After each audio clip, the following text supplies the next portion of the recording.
today I want to talk about Milani's limited edition lipsticks and the Celestial Lapis eyeliner. So I'm going to be doing a dual review, and I have the 3 lipsticks that came out, and I'm wearing one right now, and I have to say I'm really pleased with these matte lipsticks. They feel so soft and they have a matte finish. I'm very impressed with how soft they feel, how smooth they feel, how velvet, and how much they glided. They gave me no problems whatsoever, and they last for 4 to 6 hours depending on what you're doing. You could be eating and they'll only last 4, but if you're doing minimal things like just drinking coffee or doing daily activities, you're not using your mouth too much, you can get 6-7 hours. There is minimal staining, really not too much. There was no feathering, no bleeding, no real problems, but I'm going to swatch them up for you guys so you can see exactly what they look like and how they apply, how opaque they are when they do apply. So the first shade I'm going to show you guys is Enchanted Topaz. The only thing I don't like about this label, I usually remove these labels, but they did not include a name on the bottom, which I thought was weird, that they would rather us look at this than include a name on the bottom. So I have to deal with the ugly sticker, but I'm probably going to take it off after this review. So this is Enchanted Topaz, and this is a pretty nude shade. I've never seen a stone of topaz that looked like this shade before. I usually have seen I've never really seen a shade of topaz like this before, but needless to say, it is a pretty color. So here it is swatched. 2 swipes opacity, really 1 swipe opacity. Quite nice, has a little bit of a pink undertone. Okay, enough. Has a little bit of a pink undertone, but I feel it would be flattering on most skin tones. Then I have Enchanted Amethyst, and this is the purple shade. This shade is almost nearly identical to Riri Boy. It is pretty much almost a dupe. If you're wondering what other shades it's similar to, it's also somewhat similar to the Amp, but it's deeper.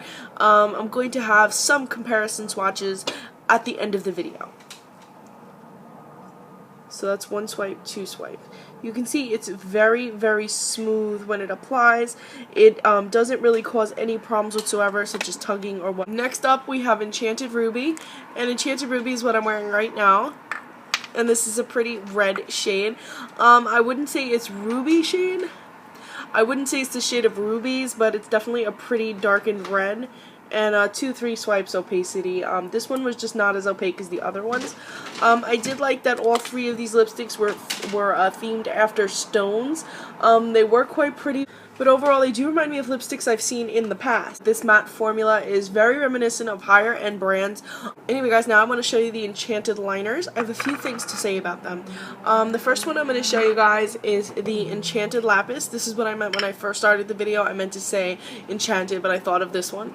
Now, this is all a glitter overlay. It's not full deep in the product, so if you don't catch the overlay, you're not going to have any glitter when you apply it, which kind of stinks because you're giving the customer a false idea of what kind of product it is. But Milani is known for that, and if you'd like an example of that, just look at my other videos. Milani is constantly lying to customers. Anyway, so usually the liner looks just like that, rather than all glittery and beautiful like what you see here. So I'm going to take a swatch of how it actually applies, and I'm going to try to get just a little bit of glitter, you know, assuming that, you know, you would leave a little glitter for yourself when you apply it. And as you can see, it is a pretty blue liner, but it's not terribly special. Now, if you apply it with the glitter overlay, it does become something very beautiful. As you can see here, there's more glitter in this one. It's a little bit shimmery, it's a little bit shinier. They're almost similar, but there's a lot more shine here. In real life, you would be able to see how much more glittery this one is, as opposed to this one. And it's a shame that they did not make the glitter all the way through. It's much more glittery. And that was Enchanted Lapis. The next shade I'm going to show you guys is Enchanted Opal. And Enchanted Opal is beautiful again by sight, but when you apply it, you're not getting all the color that you would. So here is I have a little bit of the glitter on here. So there it is with a little bit of the glitter. And here it is with the glitter overlay. So as you can see, it's similar, but the glitter overlay, the one with the glitter overlay, just pops so much more. Now, if the liner was actually this, I would have been head over heels, but this is just not as pretty as the glittery swatch. I do wish that this glitter, which is actually staying and not giving fallout, was throughout. It is much prettier. Honestly, this is such a pretty product. They should have really injected the glitter all the way deep down to have a more optimal product. That's my opinion. Last of all, I have Enchanted Emerald, and this one is the green one. So I'm going to do again the no glitter, well, slight glitter, and then the glitter bomb by using the glittered overlay. So this has a little bit of the glitter in it, so it is quite pretty. And if you use the one with the overlay, that's what you'd get. So the emerald wasn't too bad. The emerald was just about the same whether you use the overlay or not. So I don't know what happened with the other two. You can see this one's much more silver and this one's a lighter blue, whereas these are nearly identical.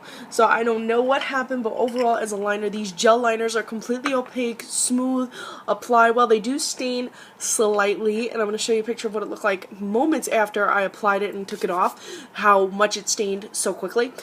So these are going to really last on your eye. They apply opaquely. The brush is quite easy to use.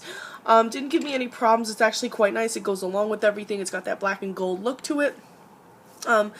The liners and the lipsticks go very well together. Also, you can smudge the liners out for a smudged eyeliner look, smudged eyeshadow look. Even use them as a base for the Bella eyeshadows. They really work well as a base because they really help the shadow stick on. So you have a lot of different uses with these gel liners. They're not just gel liners. So if you see them, they are limited edition. Absolutely pick them up because I think that you're going to like them. Despite their little minor fallbacks, I just want to be honest with you guys. I don't want you to think that, oh my god, it's such a glittery gel liner, and it's really not. I want to be honest with you guys 100%. Anyway guys, thank you so much for watching. I hope you enjoy the picture swatches at the very end of the video. What did you think if you picked these up? Let me know in the comment section below. Please subscribe to my fashion blog and follow me on Instagram. I'm Recycled Stardust.